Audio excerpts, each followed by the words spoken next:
ब्रह्मा कुमार सुभाष भाई जी, आपका जन्म महाराष्ट्र के सतारा जिले के गुजरवारी गांव में 2 जून 1964 में एक साधारण किसान परिवार में हुआ। आप वर्तमान में ब्रह्मा कुमारी संस्था के मुख्यालय माउंट आबू के ज्ञान सरोवर परिसर में भोजनालय कक्ष की सेवाएं समर्पित रूप से संभाल रहे हैं।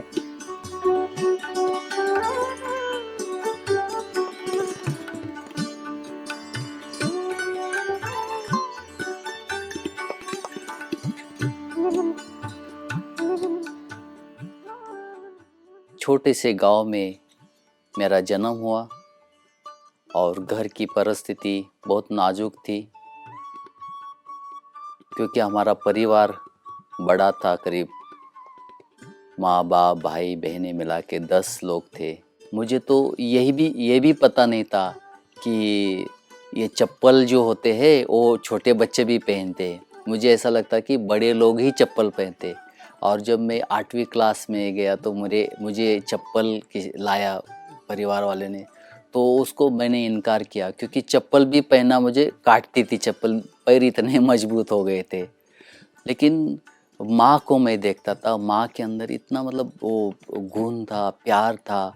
और वो बोलती थी किसी को मांगना नहीं, जो हमें भगवान ने दिया वो हम प्यार से खाना है। बाबा मिलने के पहले जो हमारी परिस्थिति थी इतनी नाजुक थी, लेकिन मैंने देखा जैसे ही बाबा का प्रवेश था हमारे घर में हो गई, बाबा हमारे घर में आए तो हमारी परिस्थिति में इतना बदलाव आ गया, इतना चेंज हो गया कि धीरे धीरे करते करते हमारा परिवार में घर भी नया हो गया। खेती में इतना उपज होने लगी जो हम बेचने लगे।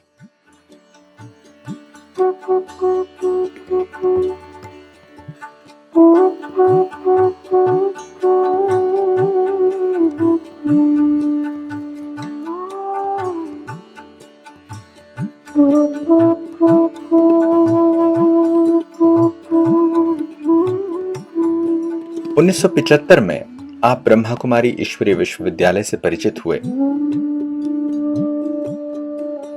संस्था में दिए जा रहे ज्ञान से आप अत्यधिक प्रभावित हुए।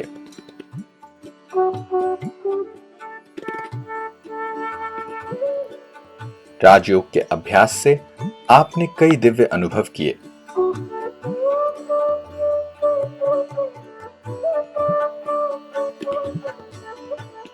नाइनटीन 1975 में पहली बार वो माउंट आबू आए और यहाँ का जो वातावरण देख के उनके अंदर इतना परिवर्तन हो गया, क्योंकि आर्मी में तो शराब आदि तो फ्री में मिलती है, तो वो सारी आदतें उनकी ख़त्म हो गई। और जैसे ही 75 में यहाँ के फिर वो घर जब उनकी छुट्टी हुई तो सतारा में हमारा गांव है गुजरवाड़ी, वहाँ पहुँचे। तो वहाँ आने के बाद उनके अंदर इतनी परिवर्तन देखा। और उस समय केवल मैं छोटा सा 4 क्लास पढ़ने वाला छोटा सा बच्चा था, तो मैं उनके साथ घूमता था और वो जो ज्ञान बताते थे वो सुनता था।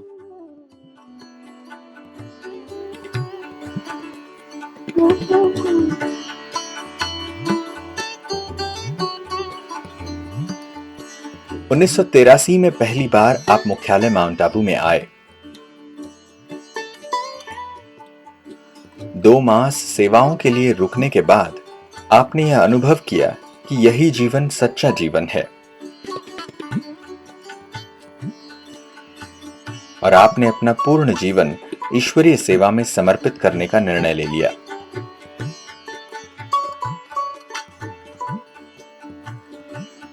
'83 में मेरा 10th का एग्ज़ाम पूरा हो गया और मैं वहाँ से हमारी जो नलिनी बहन थी उनको कहा कि मुझे तो आपके साथ आना ही है। मेरे पास कुछ पैसा नहीं था, कुछ सामान नहीं था, बस जाना ही है, जाना ही, यही अंदर से ये था, ललक थी। और मैं सचमुच वो दीदी के साथ बैठ गया, उनके साथ आ गया, तो अंदर एक अलग सुकून मिलने लगा, अलग ही जीवन एक लगा कि सचमुच यही जीवन है। और मैं धीरे धीरे धीरे उस वातावरण में विचरण करता रहा और मुझे बहुत खुशी होने लगी और ऐसा लगा कि मुझे यही सेवा करनी चाहिए, यही रहना चाहिए। उस कम उम्र में भी मुझे ऐसा एहसास हो गया। और ऐसे करते करते मैं जब 10 दिन वहाँ ही रहा, क्योंकि मेरा एक आर्मी में भाई था दूसरा, तुलसी भाई, वो यहाँ ही सेवा करता था रोटी डिपार्टमेंट में। तो मैं यहाँ थोड़ा थोड़ा मदद करने लगा और मैं शांतामणि दादी के पास गया और मैंने कहा कि मुझे भी यहाँ सेवा में रहना है। तो शांतामणि दादी ने कहा तुम तो बहुत छोटे हो, तुम क्या सेवा करोगे। लेकिन जैसे ही नेक्स्ट ग्रुप हुआ तो वो बहुत बड़ा ग्रुप आया और वो माताओं का ग्रुप था, तो वहाँ सेवाधारियों की आवश्यकता होने लगी। तो अनाउंसमेंट हुआ कि जिसको भी सेवा में रहना है आप छोटे हॉल में आ जाओ। अब मैं वहाँ छोटे हॉल में गया तो वहाँ फिर भी यही प्रश्न हुआ कि ये तो छोटा है। लेकिन मैंने देखा वहाँ संतोष दीदी जो अभी साइंस सेंटर बॉम्बे जोन की इंचार्ज है, महाराष्ट्र जोन की इंचार्ज है, वो वहाँ मिले। और साथ में प्रभा दीदी थी वहाँ भरूच की। तो उन्होंने कहा कोई बात नहीं दादी जी, इसको हम एक पानी का जग देंगे, ये सबको पानी बांटेगा। तो मुझे बहुत खुशी हुई। मुझे वहाँ जब डाइनिंग गया तो एक पानी का जग दिया, मैं सबको पानी सके पानी पिलाता था। तो एक जैसे ना ये अंदर की इच्छा होती है पूरी कि मुझे ये सेवा मिल गई। तो इस प्रकार से पहली बार ही मैं यहाँ आया और करीब 2 मास रहने का चांस मिला।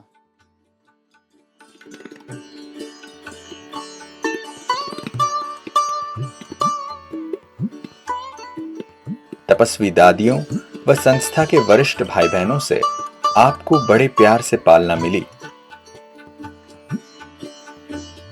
जिससे आपने अपने जीवन में कई दिव्य गुणों की धारणा की।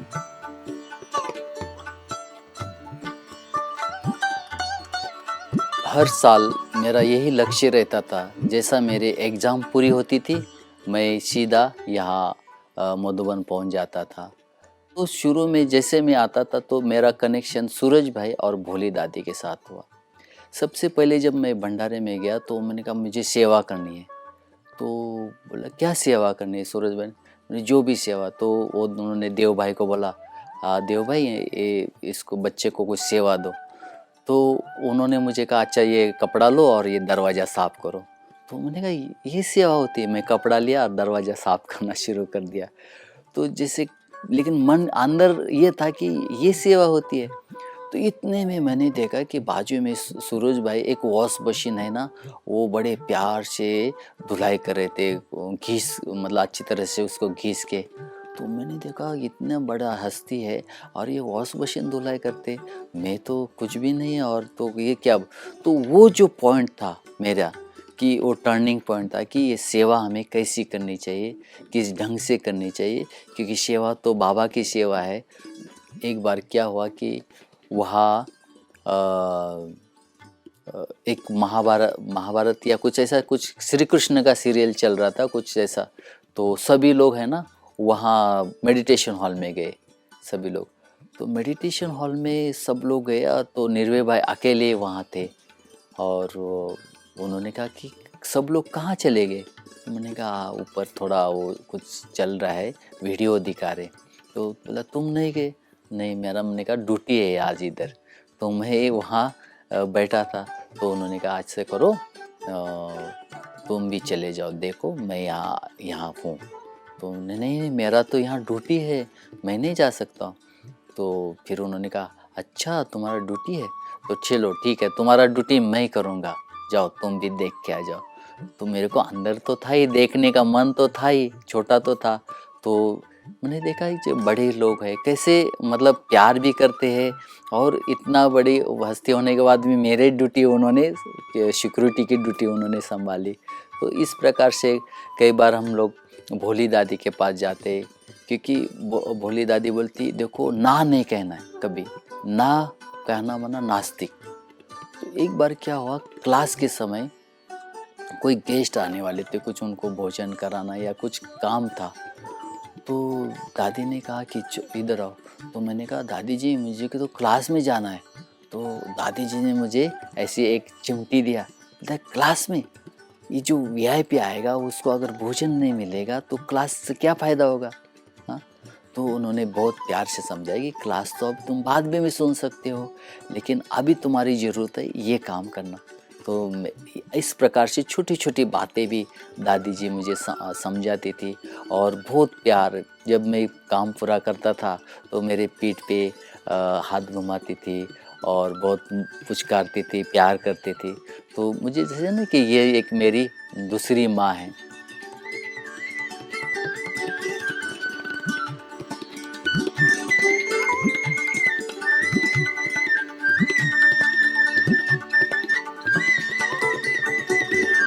1986 में संस्था की तत्कालीन मुख्य प्रशासिका दादी प्रकाशमणि जी के प्रेरणा से आप मुख्यालय मधुबन में समर्पित हो गए।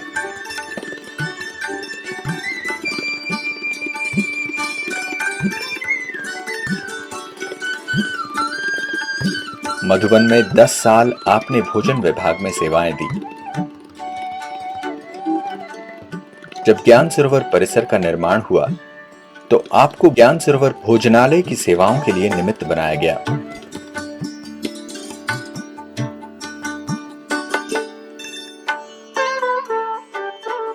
ओम शांति भवन राखी का प्रोग्राम था, बहुत अच्छा, सब सजावट की थी। और सबसे लास्ट में मेरा नंबर था। सबसे लास्ट में मैं गया दादी के पास। दादी ने मुझे मोहिनी बहन ने तिलक लगाया और दादी ने मुझे राखी बांधी।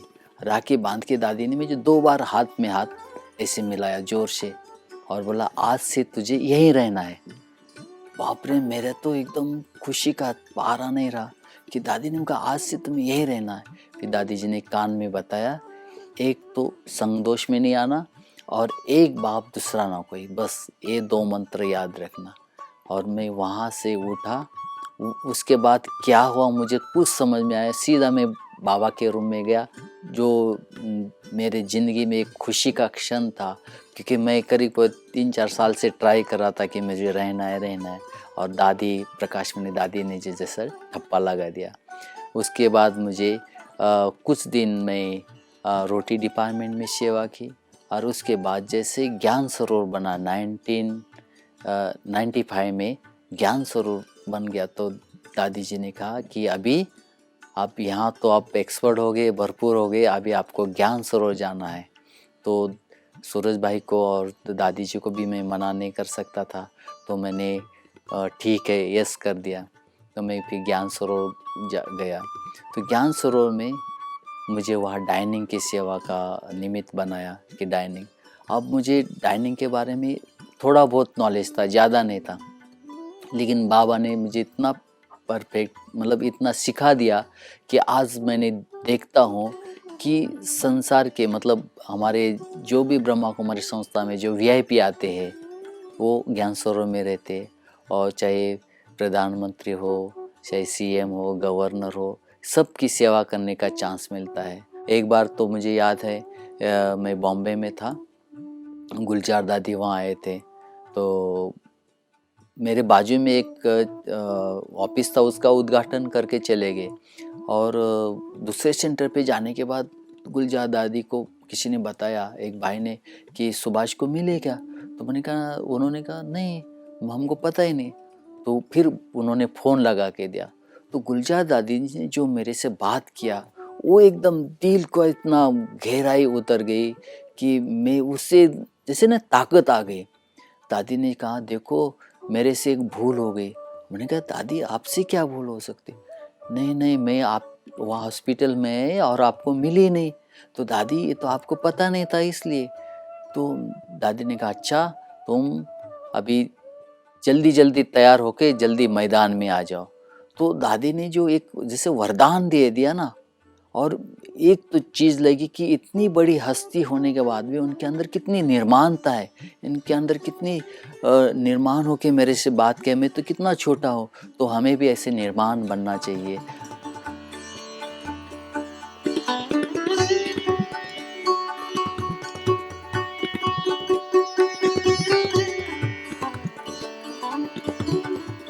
2008 में आप कैंसर की बीमारी से ग्रसित हुए, लेकिन राजयोग के अभ्यास व सकारात्मक चिंतन से आपने सहज ही इस चुनौती को पार कर लिया। इस दौरान आपने कई आध्यात्मिक साहित्यों का भी अध्ययन किया।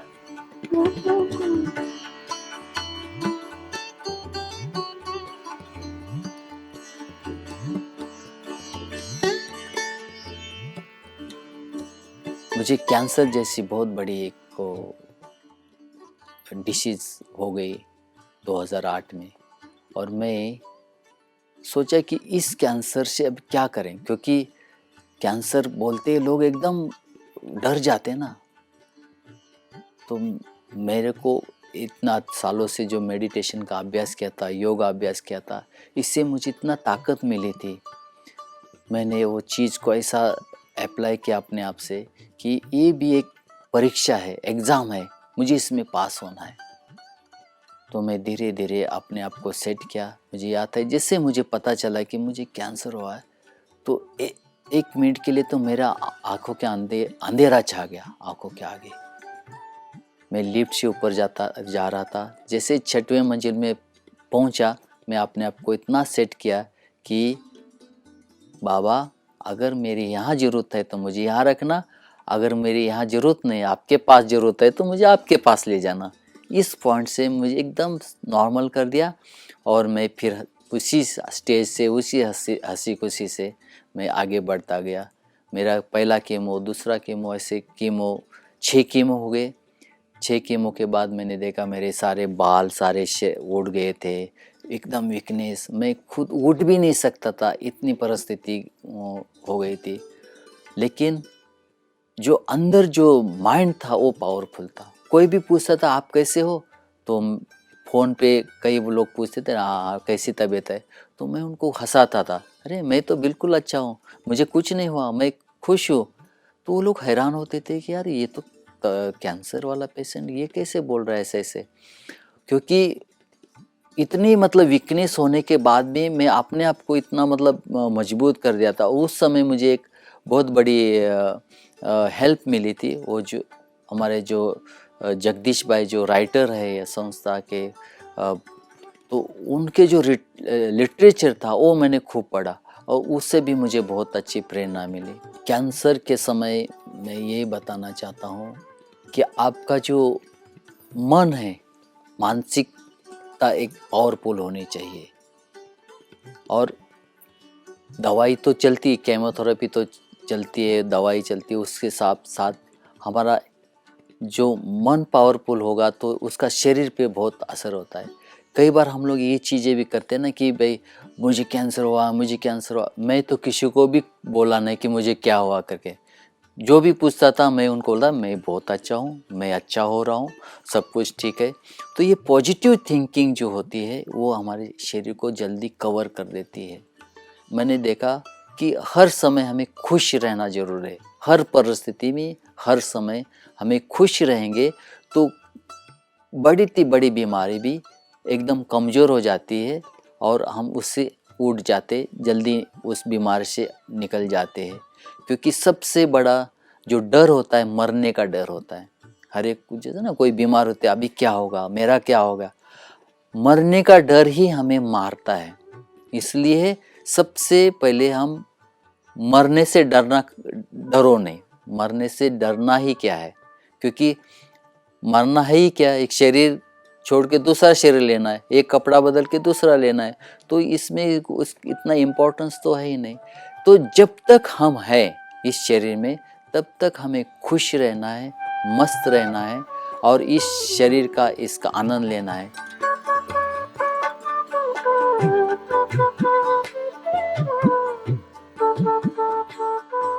आप संस्था में समर्पित जीवन जीते हुए अनुभव करते हैं कि यदि हम सच्चे दिल से परमात्मा सेवा में खुद को बलिहार करते हैं तो परमात्मा 1 का लाख गुना हमें वापस देते हैं।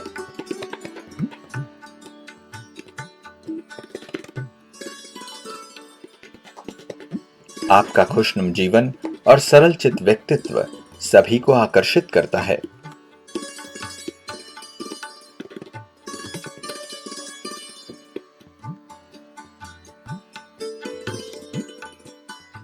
हमें जीवन में सदा हर पल हर क्षण खुशी से बिताना चाहिए, खुश रह के बिताना चाहिए, क्योंकि खुशी जैसा जीवन नहीं है। और जबकि हमें स्वयं परमपिता परमात्मा हमें स्वयं मिले हैं, तो हमें हमारा ज़िंदगी को किस ढंग से मनाना चाहिए। जैसे नहीं हम कोई हर दिन दिवाली मनाते, जैसे हम दिवाली मना रहे ऐसा होना चाहिए। और मेरा यही संदेश है कि वर्तमान समय जो प्रकृति के आपदाएं आदि चल रही है, तो कम से कम सभी को, जो भी सुनने वाले हैं, साल में एक पेड़ लगाना चाहिए। साल में एक पेड़ लगाने से उसकी पूरी पालना करके उसको अच्छा बनाना है। तो एक पेड़ लगाना है। और दूसरा मेरा आपको कहने कि जो माँ बाप ने हमें जन्म दिया है, जिन माँ बाप ने इतना बड़ा बनाया है, भले हम कितने भी बड़े हो, चाहे कहाँ भी पहुँचे हो, सारे दुनिया के किसी भी कोने में पहुँचे हो, लेकिन हमें अपने माँ बाप को कभी भूलना नहीं चाहिए।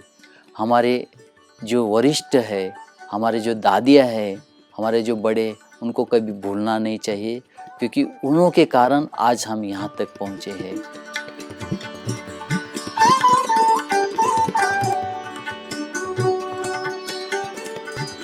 ब्रह्मा कुमार सुभाष भाई जी का निर्मल मन व मधुर व्यवहार सभी को ईश्वर पिता से जुड़ने और सभी को सच्चे हृदय से सेवा करने की प्रेरणा देता है।